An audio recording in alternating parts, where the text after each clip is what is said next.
اس programme کے اخراجات Joyce mayor ministries کے دوست اور پارٹنرز ادا کرتے ہیں۔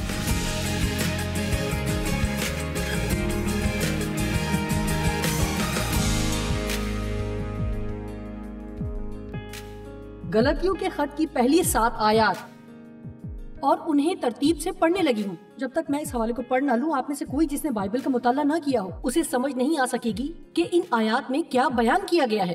لیکن میں یہ کہتا ہوں کہ وارث جب تک بچہ ہے، اگرچہ وہ سب چیزوں کا مالک ہے، اس میں اور غلام میں کچھ فرق نہیں، بلکہ جو میعاد باپ نے مقرر کی اس وقت تک سرپرستوں اور مختاروں کے اختیار میں رہتا ہے، اسی طرح جب ہم بچے تھے تو دنیاوی ابتدائی باتوں کے پابند ہو کر غلامی کی حالت میں رہے، لیکن جب وقت پورا ہو گیا تو خدا نے اپنے بیٹے کو بھیجا جو عورت سے پیدا ہوا اور شریعت کے ماتحت پیدا ہوا تاکہ شریعت کے ماتحتوں کو مول لے کر چھڑا لے اور ہم کو لے پالک ہونے کا درجہ ملے۔ اور چونکہ تم بیٹے ہو اس لیے خدا نے اپنے بیٹے کا روح ہمارے دلوں میں بھیجا جو ابا یعنی اے باپ کہہ کر پکارتا ہے۔ پس اب تو غلام نہیں بلکہ بیٹا ہے، اور جب بیٹا ہوا تو خدا کے وسیلہ سے وارث بھی ہوا۔ سنیے، میں بائبل میں لگے نشان تک پہنچ گئی۔ میں اپنی بائبل کا مطالعہ کرتی ہوں اور میں نے سیکھا ہے، اور میں کہتی ہوں جب تک آپ بائبل کا مطالعہ کرنے والے نہیں بنتے آپ ان چیزوں کے متعلق نہیں جان سکتے، اور نہ ہی آپ کسی اور طرح سے سمجھ پائیں گے۔ چنانچہ میں نے اسے پڑھا ہے اور آپ کے سامنے بیان کر رہی ہوں کہ اس سارے حوالے میں کیا سبق ہے، اور یہ کہ پولس دراصل کون سی بات ہمیں بتا رہا ہے۔ یسوع موا اور سب چیزوں کا وارث ٹھہرا۔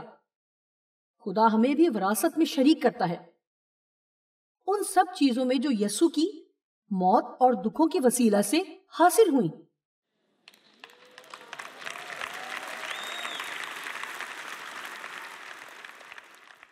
وہ مختاروں کی نگہبانی میں دی گئی جب تک کہ آپ جسمانی طور پر نہیں بلکہ روحانی طور پر بالغ ہوتے انہیں حاصل کرنے کے لیے قابل نہیں ہو جاتے۔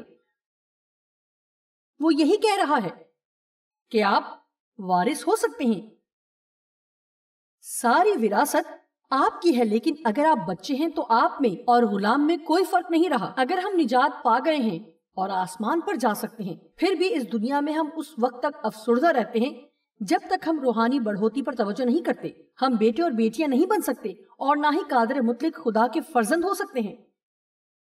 خدا اپنے بچوں سے ہم کلام ہوتا ہے، خدا اپنے فرزندوں سے کلام کرتا ہے، کیونکہ وہ جو صلح کرواتے ہیں اس کے بیٹے ہیں اور روحانی بڑھوتی میں ترقی کرتے ہیں، اور یوں آپ امن برپا کرنے کے لیے قدم بڑھاتے ہیں۔ روحانی بلوغت ایک بہت بڑی چیز ہے جس کی کمی چرچ میں ہے۔ ہمیں ایسے مسیحی کی ضرورت نہیں جو صرف ہر ہفتے باقاعدگی سے چرچ جاتے ہیں اور جنہیں دودھ کی بوتل اور چوسنے کی ابھی تک ضرورت ہے، یا دن میں 3 مرتبہ ان کا ڈائپر تبدیل کرنے کی ضرورت ہے۔ آمین۔ ہمیں ایسے لوگوں کی ضرورت ہے جو شاگردیت میں آئیں اور اوروں کو اس قابل بنا کر شاگرد بنا سکیں، اور صرف ہفتہ وار چرچ جانے والے نہ ہوں بلکہ بار بار چرچ جانے کے بعد ہمیں اس لائق ہونا چاہیے کہ آپ رخ موڑیں اور بالغ مسیحی بنیں، کیونکہ خدا چاہتا ہے کہ ہم دوسروں کی خدمت کریں۔ سنیے، ہو سکتا ہے کہ یہ آپ کی زندگی میں تبدیلی کا وقت ہو، اور ممکن ہے کہ آپ خدا کے پاس صرف اس لیے آئے ہوں کہ آپ خوش نہیں ہیں۔ دیکھیں، ہمارے پاس ضائع کرنے کے لیے وقت نہیں ہے۔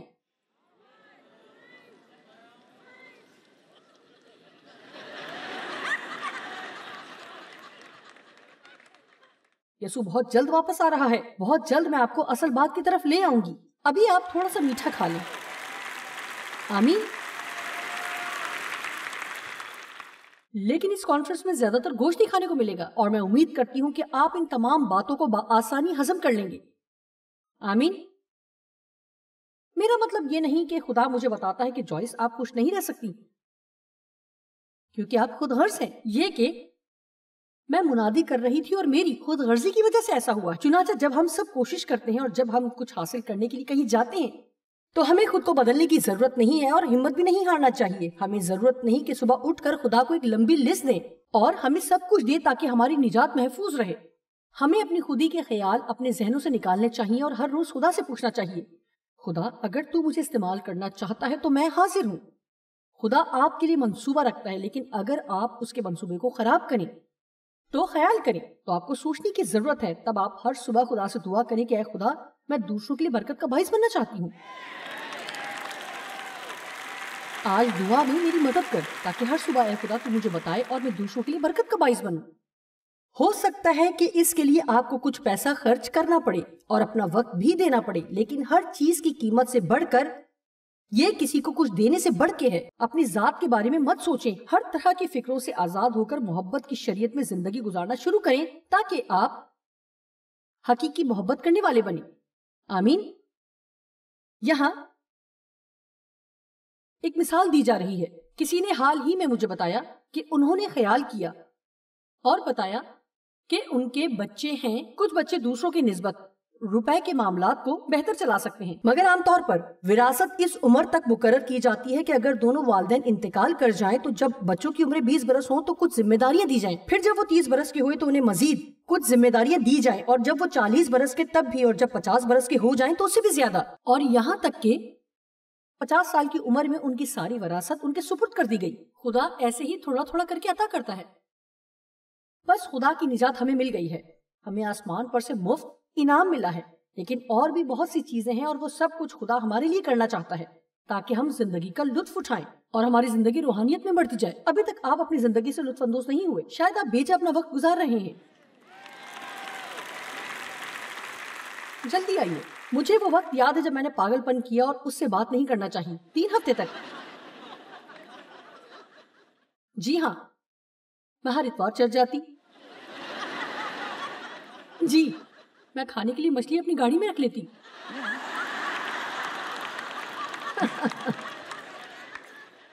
چرچ جاتی تھی لیکن اپنے شوہر سے بات نہیں کرتی تھی. ہم اکثر آپس میں جھگڑتے تھے. ہم کار ہی میں جھگڑ پڑتے تھے، لیکن چرچ جا کر ہم سب کے ساتھ مسکراتے تھے. خدا کا شکر ہو، یسوع کی تعریف ہو، اور پھر کار میں لڑائی. لوگوں کو کنٹرول کرنا ختم کریں. وہ چاہتا ہے کہ آپ کے جھگڑے ختم ہوں. آپ جو کچھ بھی کرنا چاہتے ہیں خدا کو موقع دیں. خدا آپ کی تبدیل کر سکتا ہے. وہ قوت کو بحال کرتا ہے. اپنی زندگی خدا کے سپرد کریں اور اس سے لطف اندوز ہوں. آمین. اپنے آپ کو کسی اور کے سپرد نہ کریں. دنیا کے لیے یہ وقت بہت کٹھن ہے. میں اس کے بارے میں بتانا چاہتی ہوں. چنانچہ وہ بتاتا ہے، اور اگر آپ کو معلوم ہے تو دوبارہ پڑھیے، بائبل پڑھیں کہ وہ کیا کہتی ہے. لیکن میں یہ کہتا ہوں کہ وارث جب تک بچہ ہے، اگرچہ وہ سب کا مالک ہے، اس میں اور غلام میں کچھ فرق نہیں. ہمیں ہر چیز دی گئی ہے اور اس میں ہمارے لیے بہت کچھ ہے، لیکن اس کو حاصل تبھی کیا جا سکتا ہے اگر آپ اس تک رسائی کا ذریعہ جانتے ہوں. لیکن خدا آپ کو قوت کے اعتبار سے نہیں دے گا. مثال کے طور پر آپ کو پتا ہے کہ جب خدا نے مجھے کلی طور پر خدمت کے لیے بلایا، میں نے کئی الٹے کام کیے. آپ نے مجھ سے کئی پیغام سنے ہیں. جب میں نے بائبل کی تعلیم دینا شروع کی تھی تو مجھے تو ایک کے بعد دوسری سگریٹ پینے کی عادت تھی. کمرہ دھوئیں سے بھرا رہتا تھا اور کمرے میں مجھے ڈھونڈنے کے لیے زور زور سے ہوا کی جاتی تھی. لیکن لوگ پھر میرے پاس آتے تھے کہ میں ایک نشہ شدہ خاتون تھی. اور شاید آپ یہ سوچتے ہیں کہ نہیں، ایسا نہیں ہو سکتا. خدا کیسے ایسے کسی کو استعمال کر سکتا ہے؟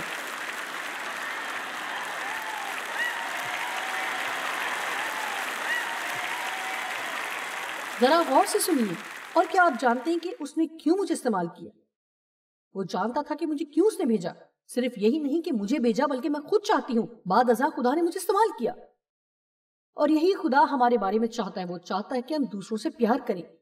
اس بات کا انتظار نہ کریں کہ وہ پہلے ہم سے محبت کرنا شروع کریں، بلکہ جیسے وہ ہیں ویسے ہی ان سے محبت کریں، کیونکہ خدا یہ چاہتا ہے.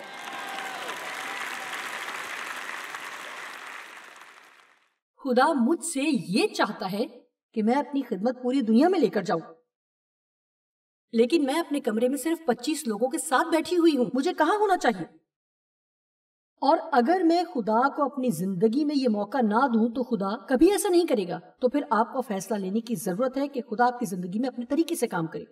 روحانی طور پر بالغ لوگ ہی روح القدس کی تابعداری کرتے ہیں اور اسے خوش آمدید کہتے ہیں. کیا آپ خوش ہیں کہ آج کی شام آپ پھر یہاں آئے ہیں؟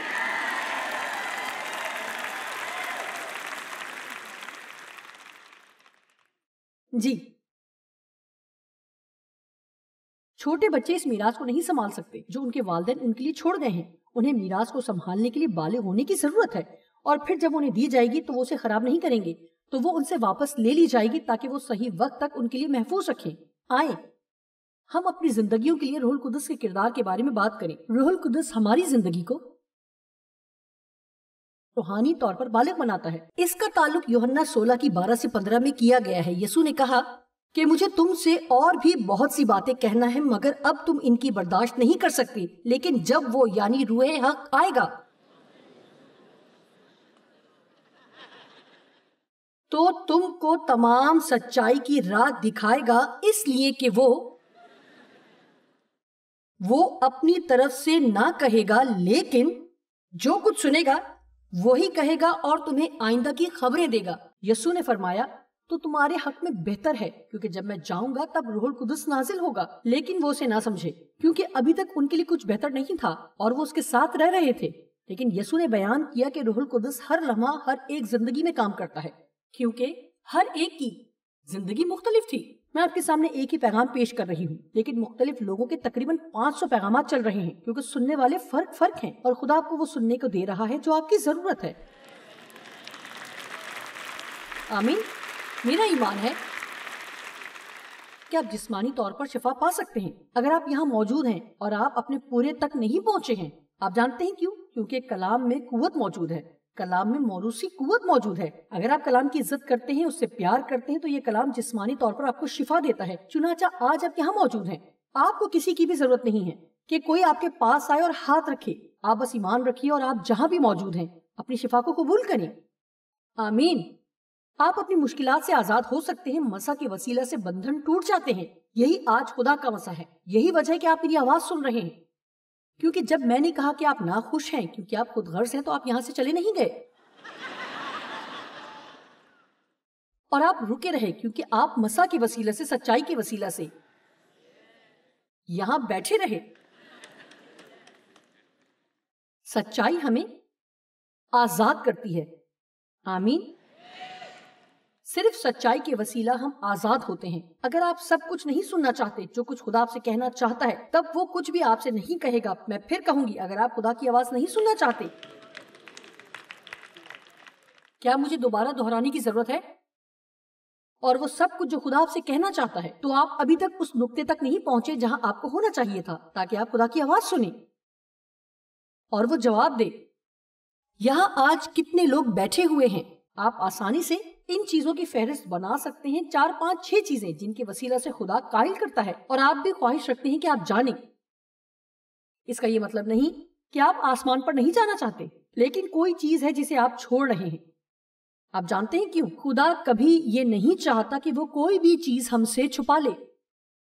وہ نہیں چاہتا کہ آپ کسی چیز کے لائق نہ ہوں اور وہ سب کچھ آپ سے دور چلا جائے۔ فرض کریں کہ آپ کے کچھ دوست ہیں اور آپ ان کے بغیر نہیں رہ سکتے اور آپ ان سے دور جا رہے ہیں۔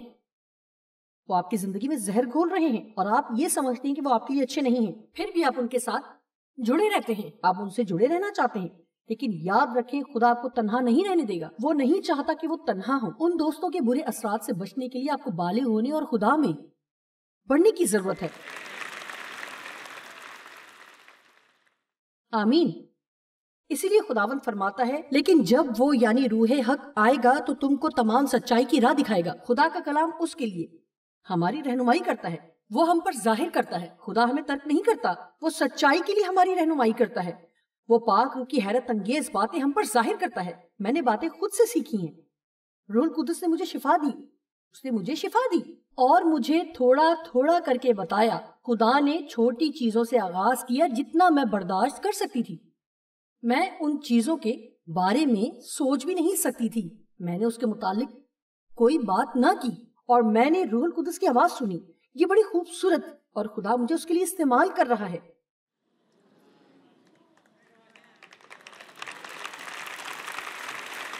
تاکہ میں آپ میں سے بہتوں کو یقین دلاؤں۔ چنانچہ یہاں موقع ہے کہ ہم اس کلام کو استعمال کریں۔ جی یہی وقت ہے۔ اس پہاڑ کے گرد گرد بار بار چکر کاٹتے رہیں، یعنی خدا کے، اور وہ ضرور ہمیں معاف کرے گا۔ لیکن آپ اپنی زندگی اس کے ساتھ نہیں گزارنا چاہتے. پھر آپ توبہ کرتے ہیں اور آپ کو غلطی کا احساس ہوتا ہے اور پھر اس عمل کو جاری رکھتے ہیں. آپ کو غلطی کا احساس ہوتا ہے, آپ توبہ کرتے ہیں اور اپنی زندگی سے لطف اندوز ہونا شروع کرتے ہیں. جب آپ اپنی زندگی سے لطف اٹھاتے ہیں تو پھر خدا کی ذات سے بھی لطف اندوز ہوتے ہیں. یہ آپ کی میراث ہے جو یسوع نے آپ کو دی, لیکن آپ اسے حاصل نہیں کرنا چاہتے. یہ روحانیت میں بالکل بچے ہونے کی مانند ہے.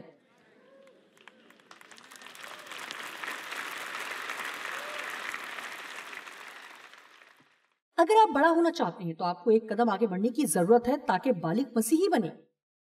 ہر شخص کو معاف کر دیں جس نے آپ کے خلاف کچھ کیا ہے. میرا مطلب یہ ہے کہ آپ کو اگلے 24 گھنٹے میں اسے معاف کر دینا چاہیے. مت سوچیں کہ اس نے آپ کے ساتھ کیا کیا کیا. اگر وہ آپ کے ساتھ اچھا سلوک بھی نہیں کرتے تب بھی آپ انہیں دکھ نہیں دیں. تو پاگل پن مت کریں اور ان کی مانند نہ بنیں. آپ کیوں اس لائق ہونا چاہتے ہیں؟ اگر آپ کے ساتھ کسی کا وقت اچھا نہیں گزرا اور نہ ہی اس نے آپ کی کوئی فکر کی ہے اور اس سے آپ پریشان ہیں تو ایسے لوگوں کو معاف کر دیں. تب خدا آپ کے لیے کچھ کرے گا. اس معاملے میں وہ ہمارا مجرم ٹھہرانے والا ہے. ہو سکتا ہے آپ میں سے چند میرے بارے میں بھی یہی سوچ رہے ہوں.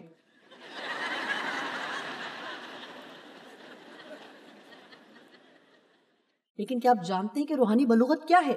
جب آپ اپنی ذات کے بارے میں سوچنا چھوڑ دیتے ہیں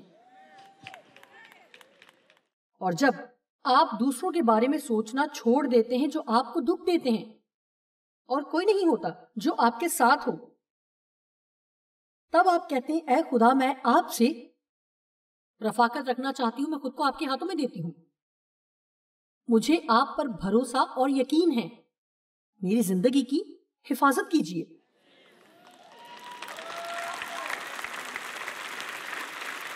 سنیے, خدا کو بتائیں کہ آپ کتنے خوش ہیں اور یہ بھی کہ آپ اپنی ذات کے بارے میں کیا چاہتے ہیں.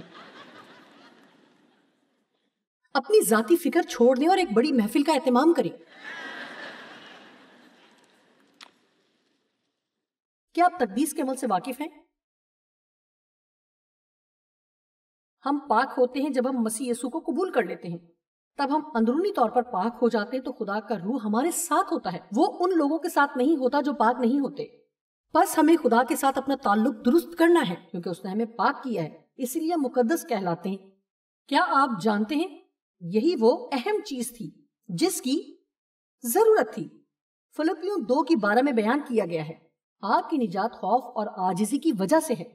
اس سے مراد آپ کی نجات کا کام نہیں بلکہ یہ کام روح القدس کا ہے. تب ہم سب کی روحوں کے لیے کیا ہو سکتا ہے؟ ہماری روحوں کو تبدیلی کی ضرورت ہے. ہماری روحوں کو پاک ہونے کی ضرورت ہے تاکہ وہ نئی ہو جائیں. تب اس کا بہتر آغاز ممکن ہو سکتا ہے اور لوگ اس کے بہتر نتائج دیکھیں گے. خدا ہماری زندگیوں میں کام کرتا ہے. یہ دعا صرف ایک گناہگار کی دعا ہی نہیں ہے. چنانچہ ہر روز کلام کا ایک باب پڑھیں. اگر اس کی سمجھ نہ آئے 5 منٹ اس کے لیے دعا کریں.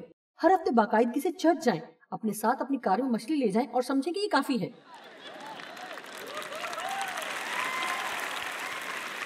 یوں سمجھے کہ آپ لطف اندوز ہو رہے ہیں. میں بھی اس سے لطف اندوز ہوتی ہوں. روحانی بڑھوتی کی علامات خدا کی تابعداری کا اظہار ہوتی ہیں. اس سے کوئی فرق نہیں پڑتا کہ ہم کیا چاہتے ہیں, کیا سوچتے ہیں, اور یہ جانے کہ کب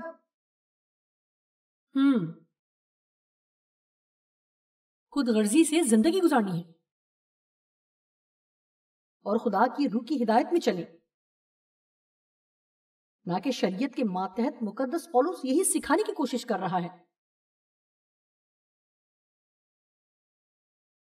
تاکہ ہمیں موسوی شریعت کے ماتحت نہیں رہنا, کیونکہ جب تک وہ موسوی شریعت کے ماتحت ہیں وہ روحانی طور پر بچے ہیں اور وہ خدا کی برکات سے لطف اندوز نہیں ہو سکتے جو کہ خدا نے مہیا کی ہیں. کیا آپ سمجھتے ہیں کہ میں کیا کہنا چاہتی ہوں؟ جب میں ایسا کہتی ہوں تو کبھی کبھار یہ مشکل ہوتا ہے کہ ہم روح القدس کی فرما برداری اور پیروی میں چلیں. یہ بہت آسان ہے کہ ہم 5 یا 6 قوانین کو اپنی زندگی کے لیے اپنا لیں, لیکن میں ہر روز صبح سویرے اٹھتی ہوں, 20 منٹ خدا کی حضوری میں گزارتی ہوں, ہر روز 2 باب پڑھتی ہوں, 15 منٹ کے لیے دعا کرتی ہوں, ہر اتوار چرچ جاتی ہوں اور کچھ پیسے ہدیے میں دیتی ہوں. تب میں خدا کے ساتھ اطمینان محسوس کرتی ہوں. لیکن یہ بالکل ایک فرق کہانی ہے. میرا مطلب یہ ہے کہ آپ اپنا روپیہ لیتے ہیں, پیسے جو آپ کے پاس ہوتے ہیں اپنے ساتھ لیتے ہیں اور انہیں دینا چاہتے ہیں، اور جب آپ روح القدس کی رہنمائی میں چلتے ہیں تو خدا آپ کے ساتھ ہوتا ہے. وہ چاہتا ہے کہ آپ نے جو پیسہ جمع کیا ہے اسے دیں، اور اس کے علاوہ کچھ اور بھی. اور آپ جانتے ہیں کہ تھوڑا سا پیسہ جو آپ کے پاس ہے اسے مختلف حصوں میں تقسیم کر سکتے ہیں. جی آپ اسے والیٹ میں رکھتے ہیں.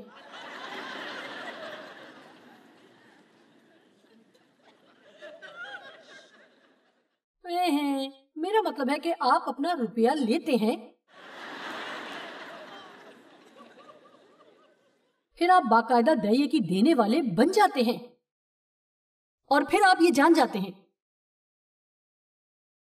کہ آپ کو دہیے کی بھی دینی ہے. جبکہ بعض لوگ ایسا ایمان نہیں رکھتے، وہ دہیے کی نہیں دیتے. اگر کچھ لوگ واقعی سمجھتے ہیں کہ سچائی کیا ہے اور وہ اپنے دہیے کی شریعت کے ماتحت دیتے ہیں، جبکہ انہیں چاہیے کہ وہ اپنی دہیے کی فضل کے ماتحت دیں، کیونکہ یہ زیادہ مفید ہے.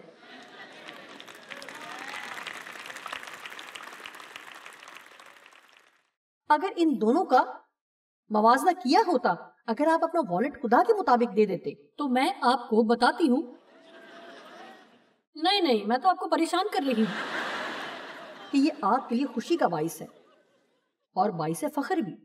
کبھی کبھار یہ خطرناک بھی محسوس ہوتا ہے اگر یہ روح القدس کی رہنمائی میں نہیں ہوتا. دراصل یہ جاننے کی ضرورت ہے کہ وہ کس صورت میں آپ کے ساتھ ہے. جب بھی آپ روح القدس کی رہنمائی میں چلنا شروع کرتے ہیں تو وہ آپ کے ساتھ ہوتا ہے. ہمیں خدا کی راہوں کے بارے میں اس سے سننا چاہیے، ہمیں اس کی پیروی کے بارے میں سیکھنا ہے. میں نے بھی کچھ سال پہلے اس کے بارے میں سوچنا شروع کیا، جو کسی شخص کے لیے پیسے کو خرچ کرنے کے بارے میں تھا، اور میں نے واقعی محسوس کیا کہ خدا چاہتا ہے اور کہ ہم انہیں کار خرید کر دیں، جس کو خریدنا ان کے بس میں نہیں تھا، اور وہ ایک کار چلا رہے تھے. وہ بہت ہی پرانی اور ناکارہ تھی. میں نے سوچا جب ان کی کار بالکل فارغ ہو جائے گی تو میں خرید کر دے دوں گی. لیکن ایسا نہیں ہوا، اور جب بھی میں دعا کرتی کہ ان کے لیے کیا کیا جائے، صرف یہی آواز مجھے سنائی دیتی، کیا یہ بات تجھے بھڑکاتی نہیں؟ جب خدا بار بار ایک ہی بات تیرے کانوں میں ڈالتا ہے تو کیا تم کچھ اور سننا چاہتی ہو؟ جی. اور خداوند برکت دے، خداوند اگر تو چاہتا کہ میں ان کے لیے کچھ کروں خداوند، پھر مجھے کار دکھائی دیتی. میں عام طور پر اتنی زیادہ کسی بھی کام کو کرنے میں دیر نہیں کرتی. میں نے ایسا کر دیا. آپ جانتے ہیں جب آپ خدا کی فرما برداری کرتے ہیں تو آپ بہت اچھا محسوس کرتے ہیں، بجائے اس کے کہ وہ چھوٹی سی چیز وہاں بیٹھ کر آپ کو چڑھا رہی ہو. آمین. جن چیزوں کے لیے ہم خدا کی نافرمانی کرتے ہیں وہ دراصل ٹوٹ پھوٹ کا شکار ہو رہی ہوتی ہیں، اور ہم ان کے لیے خدا کی نافرمانی کر رہے ہوتے ہیں کیونکہ ہم سمجھتے ہیں کہ وہ ہمیں خوشی دیں گی، جبکہ اس نے ہمارے لیے راست بازی، امن، خوشی رکھی ہوئی ہے، اور ایسی زندگی جو بغیر ملامت اور آزادی کے ساتھ اور بغیر شریعت اور احساس جرم کے. یسوع مسیح نے ہمیں ایسے نظام کی ضرورت سے آزاد کیا جو مذہبی قوانین کہلاتے ہیں، اور اس کی جگہ ہمیں ایک زبردست حق عطا کیا جس میں ہم پاک روح کی رہنمائی میں آگے بڑھ سکتے ہیں، جو اب ہمارے اندر رہتا ہے. روحانی طور پر پختہ ایماندار پاک روح کی رہنمائی میں چلنا سیکھیں گے. یہ وہ بات ہے جو زندگی کو حقیقی طور پر پرجوش بنا دیتی ہے.